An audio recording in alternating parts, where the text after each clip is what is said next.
Hey, this is Smoking Dave, and you're listening to a man who still wears t-shirts from 1985.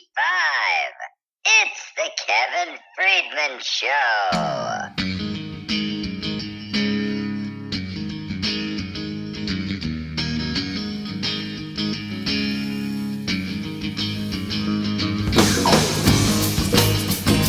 Hey now, it's Friday, August 3rd, and another SportsGossip.com podcast is on the air. I'm your host, Kevin Friedman, along with my announcer, Smokin' Dave, and together we will bring you 10 of the hottest stories off the SportsGossip.com website. And Dave, while I may wear t-shirts from 1985, you once admitted on this podcast that you still wear underwear from the 70s. So who are you to talk? Touche. Now give us that first story. NFL releases fact sheet on new helmet rule. Well, player safety is a huge issue these days in the NFL, and as a result, there's a new rule in the league that players cannot lower their helmet when they're initiating contact on the field. Now, this goes for both offensive and defensive players, and league officiating crews are making the rounds visiting team training camps to educate coaches and players on the changes. Now, there's been a lot of confusion among some players in the past week, so the league decided to release a fact sheet explaining the rule in detail. You can go to sportsgossip.com to check it out. Attached are video examples for each position, and I'll be honest, I watched a few of them, and it did nothing to clear up my confusion. While I do applaud the league for trying to do something about player safety, the fact is that this rule could be called on every play if they wanted to. I mean, this is football. Guys use their helmets. There's not much you can do about it. Are there going to be some plays where it's more obvious than others? Yes, but you get a 15-yard penalty for this. This is going to be a game-changing play, and it's going to have a huge effect on the outcome of a ton of games this year. Last night in the first quarter of the Bears game, on a third down play, the Bears didn't convert. Baltimore was called for the penalty. Bears got a first down and ended up scoring on that drive. Now, if you ask me, was it an obvious penalty? I would have said no. It looked like every other tackle made in the game, but for some reason, he got a penalty. If you ask me, this rule is too random to enforce properly, and for that reason alone, 15 yards is too much to give for that penalty. They ought to make it 5 yards instead of 15, because then at least it won't be an automatic first down. But the bottom line is, I think this is going to be a major issue for this season. It's going to affect the outcome of a ton of games, and we'll just have to wait and see whether they make any adjustments to it or whether it even lasts at all. Now, Dave, what's next? Gabrielle Union and Dwayne Wade arrive at the Hall & Oates concert.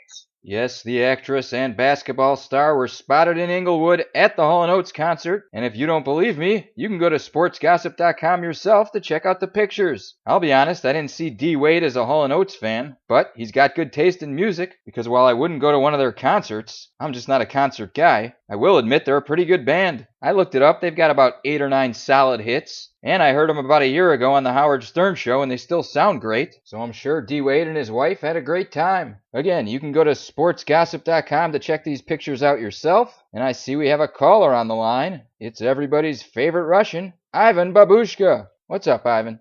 Milosh, Kevin. I just wanted to say that Hall & Oates is an excellent band. In fact, they are my second favorite band of all time. Who's your favorite band? The greatest band of all time is Hootie and the Blowfish. Alright, you got anything else before we let you go, Ivan? Would you like me to sing a little of my favorite Hall & Oates song for you? Yeah, go for it. Your kiss is on my list, because your kiss I cannot resist, and said your kiss is on my list, when I look to your eyes. Ivan, thanks for the call. Dave, what's next? Ohio State puts Urban Meyer on administrative leave. Well, Ohio State announced on Wednesday that it's investigating Courtney Smith's claims that several people close to the head coach knew of a 2015 allegation of domestic violence against her ex-husband and former Buckeyes assistant coach Zach Smith. Offensive coordinator Ryan Day will be the team's acting head coach during the investigation, which legal experts have said is expected to last about 2 weeks. Now, the bottom line on this is pretty much if there's any paperwork or emails, text messages, etc., proving this claim, then Urban Meyer is probably done at Ohio State. If not, he'll be back in a couple weeks. All you gotta do is wait and see what the investigation comes up with, and that's gonna determine his fate. I see another caller on the line who wants to discuss this.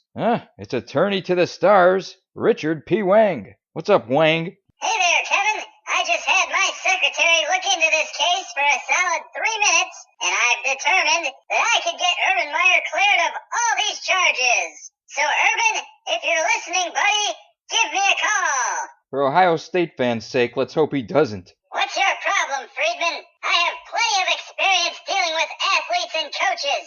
I represented Dave Maggott. I represented MLB great Mel Hall. I represented Jerry Sandusky. All 3 of those guys are in jail. That's besides the point. Anyways, let's stop talking all this legal mumbo-jumbo. I wanted to let you know I'm also a huge Hall & Oates fan. I'd love to sing a song for you.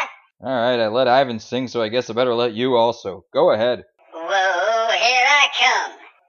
Watch out, baby, I'll chew you up. Whoa, here I come. Richard P. Wang is a man-eater. Ooh, ah, ooh, ah. Richard P., thanks for the call. I wouldn't quit your day job. Now, Dave, what's next? Yankees pitcher J.A. Happ sent home with hand, foot, and mouth disease. The newly acquired Yankees pitcher was sent home on Tuesday with hand, foot, and mouth disease. He is the second pitcher in the majors to be sent home with the disease. Mets pitcher Noah Syndergaard came down with the illness a little over a week ago. The illness could mean that Happ will miss his scheduled start against the Red Sox on Saturday in Fenway. And personally, I've never heard of hand, foot, and mouth disease. How about you, Dave? I once got ear, nose, and penis disease. Is it similar to that? I'm thinking yours sounds worse. Now what's next? The Rock gifts his stunt double with new truck.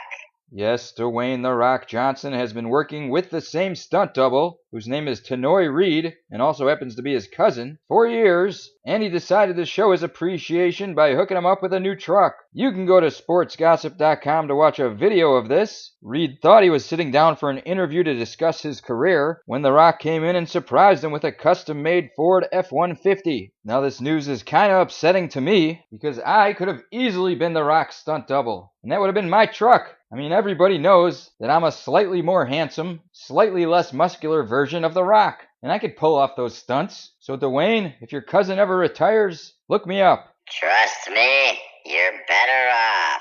The life of a stunt double isn't what it's cracked up to be. Yeah, how would you know? I was Wesley Snipes' stunt double on the movie Passenger 57, and it was a nightmare. How are you Wesley Snipes' stunt double? You're 96 years old and a white guy. Haven't you ever heard of movie magic?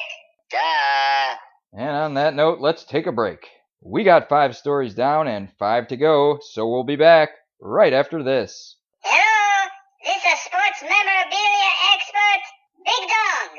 Yesterday, I sneak into L.A. Chargers locker room and steal Phillip Rivers' jockstrap. I sell to you. I give you good deal. You contact me. It's a bigdong@yahoo.com. Thank you.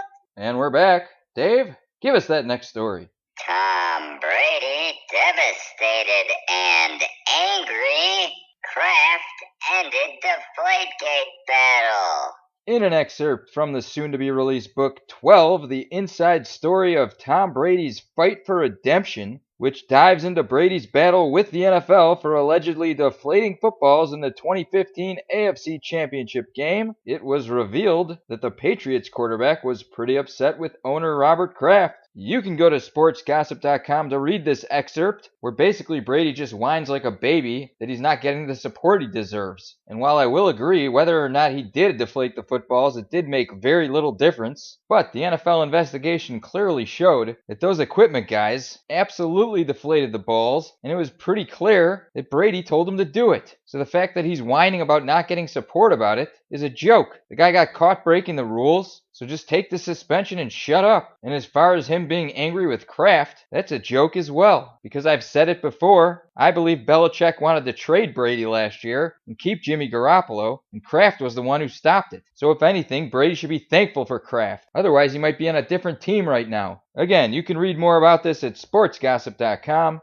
I see we have a caller on the line who wants to discuss this. It's Tom Brady's personal stylist, Fran Dito. Let me guess, Fran Dito, you want to defend Tom Brady. Hey, Kevin Friedman, there is no defending Tom Brady on this one. He is guilty. What I called in for is to sing you my favorite Hall & Oates song. You too? All right, go ahead. You're out of touch, I'm out of touch, when you're out of my... I could not take one more second of that. I had to cut him off. Thanks for the call, Franny. Dave, what's next? Mike Tomlin had a strong message for Le'Veon Bell before his trip to the strip club. The Steelers head coach isn't happy about his star running back Le'Veon Bell holding out for a second straight year, and he made his feelings known on Monday by making it clear he wants him in camp sooner than later. You can go to sportsgossip.com to read the quotes, and I'm guessing Tomlin's not going to be too happy with the report that later that night, Le'Veon Bell was at a strip club with his girlfriend. But the Steelers have nobody to blame but themselves for this. They're the ones that decided to franchise tag him for the second year in a row, instead of working out a long-term deal with him. So if I were him, I wouldn't be in camp either. And yes, they are paying him about $14 million this season. But whether he goes to camp or not, as long as he shows up for game one, he's getting paid. This organization has shown no loyalty to him, so there's no reason for him to show any to them. I see we have a caller on the line who wants to talk about this. It's the owner of Antonio Finkelstein's prostitution app and a well-known Pittsburgh Steelers fan. It's Antonio Finkelstein. Well, hey there, Kevin. Well, I do bleed black and gold for my Pittsburgh Steelers. I have to side with Le'Veon Bell on this one. Although, Le'Veon, if you're listening, there's no need to go to the strip club. Just go to Antonio Finkelstein's prostitution app, and you can have the strip club come to you. All right, Antonio, as always, thanks for the call. Well, hang on a second there, Kevin. I wanted to sing you my favorite Hall & Oates song. You too? All right, go ahead. She's a rich girl, and you're going too far, and you know it don't matter anyway.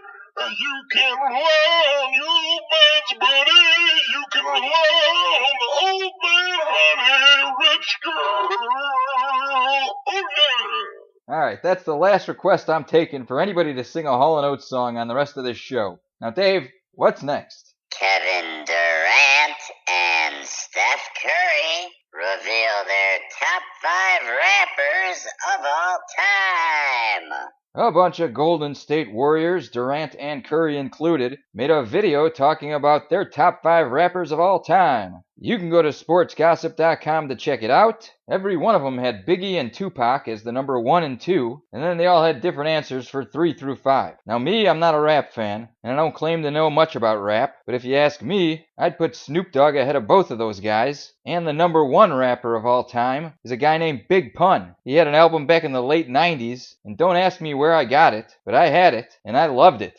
Every single song on that album is good. And unfortunately, the guy died. But whenever I hear people talking about the best rappers, nobody ever mentions his name. And again, I don't know much about rap, but to me, Big Pun is number 1. Now, Dave, what's next? LeVar Ball talks about Bronny Jr. playing with Melo and Jello on the Lakers. In a recent interview at his JBA basketball league, LeVar broke down his plans for the future of the LA Lakers, and of course it included all three of his sons. You can go to sportsgossip.com to watch the interview yourself. He basically says LeBron's going to have 4 years with his kids, and after that he predicts LeBron Jr. is going to join the team and his kids are going to take care of him. Bunch of nonsense if you ask me, but there's someone on the phone who I bet doesn't think it's nonsense. It's LiAngelo Ball's biggest fan. You're on the air. Hey there, Kevin. I got a prediction. LiAngelo Ball's gonna lead LeBron and the Lakers to 6 titles. And then, when LeBron Jr. joins the team, LiAngelo's gonna lead him to 6 more. So let me get this clear. LiAngelo Ball, a guy who's not even on the team and might never play on the team, is going to lead the Lakers to 12 titles. You heard it here first, and you can take it to the bank. Well, I say you're nuts, but I am a big fan of your LiAngelo Ball song, and I know you want to sing it. So let's do a duet. You ready? Let's do it. And a 1, and a 2, and a 3. LiAngelo Ball, y'all. He's gonna stand tall, y'all. He's the best player in the NBA, y'all. He's LiAngelo Ball, y'all. Oh yeah! LiAngelo Ball's biggest fan, everybody. Now, Dave, give us that final story. D'Angelo Hall retires, takes a shot at Jay Cutler. Well, I never really liked D'Angelo Hall as a player, but after this, I have a brand new respect for him. At his retirement press conference on Wednesday afternoon, the 34-year-old defensive back who spent 10 years of his career with the Washington Redskins took a shot at Jay Cutler during the press conference, saying he would be a Hall of Famer if he played against Cutler more often. The shot was a reference to the time Cutler called him just another player. You can go to sportsgossip.com to watch a video of this press conference, and I'm guessing Cutler, who acted like he didn't care about anything during his NFL career, could also care less about this in retirement. He's too busy being a reality TV star on his wife's stupid show anyways. And that'll do it for another sportsgossip.com podcast. I want to thank my announcer, Smokin' Dave. Thanks to everyone who called in. And of course, thank you for listening. As always, for these stories and much, much more, you can go to sportsgossip.com. Our next podcast is Tuesday. And until then, we'll see you next time.